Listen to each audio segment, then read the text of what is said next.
Why is Meta up over 20% today while Apple and Google are down? Well, I think it has something to do with what Mark and Meta did back in 2018. They might have been called Facebook then.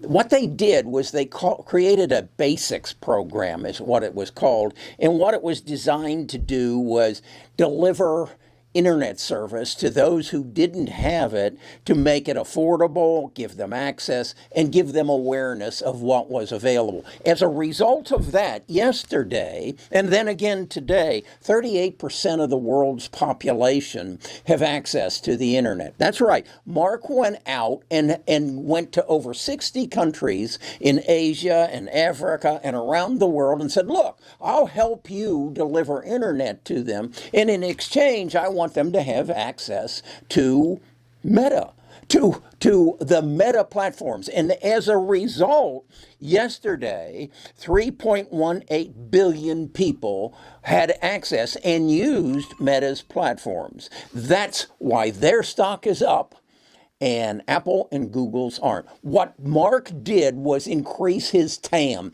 his total addressable market. And as a result of that, Mark has a handle on where this market is going. If you do nothing else this weekend, I want you to listen to Meta's quarterly report. And I want you to listen to what Susan Lai has to say. And she'll give you the numbers. Now, I know some of you said you don't like some of the avatars I've been using, but I want you to see Susan Lai. I've got her on camera, and I want her to explain to you why Meta is going to lead this charge in the future, and why Mark is one hell of a businessman. Best of Us Investors presents Kerry Griegmeyer.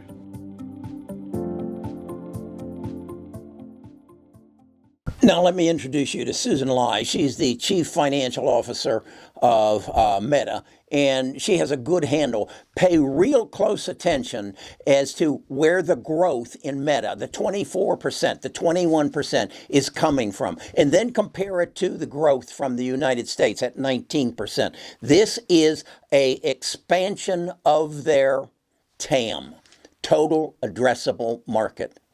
If you're a small businessman, listen to this closely, because this is how you can grow your business. For full year 2023, Family of Apps total revenue was $133 billion and ad revenue was $131.9 billion, each up 16% year-over-year. The largest contributors to year-over-year ad revenue growth were the online commerce, CPG, entertainment and media and gaming verticals. The online commerce and gaming verticals benefited from strong demand by advertisers in China reaching people in other markets. In 2023, revenue from China-based advertisers represented 10% of our overall revenue and contributed 5 percentage points to total worldwide revenue growth. Turning back to Q4 results, Q4 total Family of Apps revenue was $39 billion, up 24% year-over-year. Q4 Family of Apps ad revenue was $38.7 billion, up 24% or 21% on a constant currency basis. Within ad revenue, the online commerce vertical was the largest contributor to year-over-year growth, followed by CPG and gaming. On a user geography basis, ad revenue growth was strongest in Europe and rest of world at 33% and 32%, respectively, followed by Asia Pacific at 23% and North America at 19%. Foreign currency was a tailwind to advertising revenue growth in all international regions. In Q4, the total number of ad impressions served across our services increased 21%, and the average price per ad increased 2%. Impression growth was mainly driven by Asia Pacific and rest of world. Pricing growth was driven by advertiser demand and currency tailwinds, which were partially offset by strong impression growth, particularly from lower monetizing services and regions. So according to Susan, the 20% growth that Meta is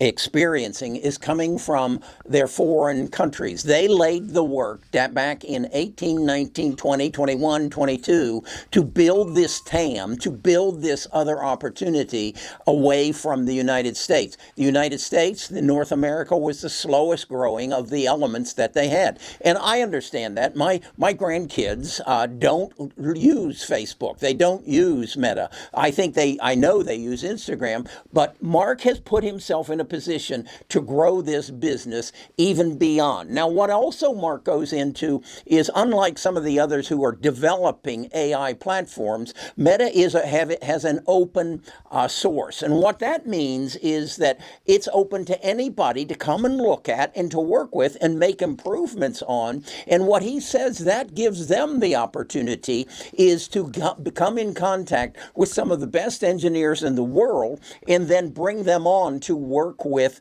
Meta. Now, we know that he went into an austerity program 2 years ago and laid off a ton of people, laid off, I think, about 20% of their workforce. But now in the last quarter, they've started hiring them on as they're developing their AI platforms. They have their own language, they have their own platform, but they're asking the world and the best engineers in the world, come look at it, see how it works. Now, the other thing that he recognizes is when they work on his open source or they are developers, they will use his platform from which he will generate revenues as well. This dude knows what he's doing. And I look at that and I say, I listen to Apple's call. They don't have a plan. Not that I could really decipher. Mark has it laid out. Go to Seeking Alpha. That's who I use. Find their rerun of the call. You can probably find it on Apple's site as well. Get in the habit of listening to these people. And this is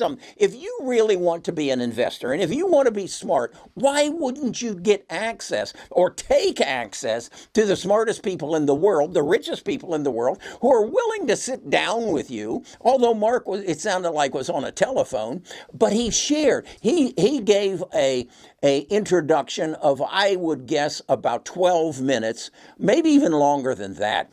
And he went into detail of how he is building Meta and how it's going to be to the benefit of his shareholders. This is a must-own stock. And I'll be open. I do not own it right now because I believe I will be able to buy it at a discount below today's run-up of 20% and possibly another discount of another 20% because we are literally duplicating the dot-com bubble through the inverted curve, through the step up of interest rates, the leveling of interest rates, and then Powell's future bringing down of interest rates while we have an inverted earning curve. We also have a situation of supply and demand. You answer to me.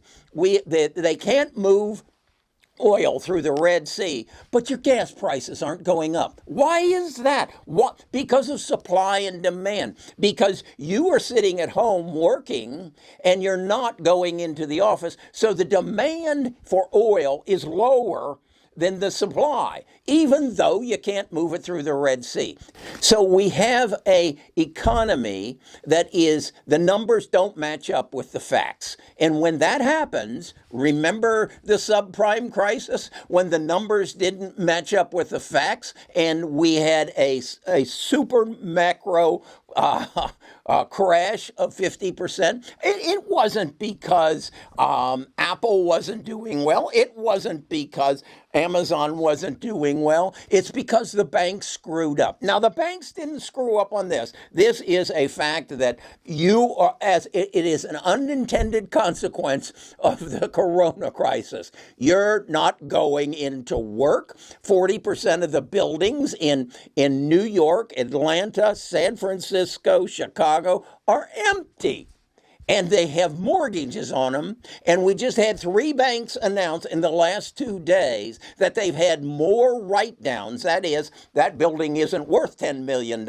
It's only worth $4 million. They've had more write-downs in the last quarter than they had in the preceding 10 years. If that is not a siren going off saying the tsunami is coming, the hurricane is coming, tornadoes are on the plains, if that isn't a notice to you that something ain't right, then I don't know what is. And look back at history.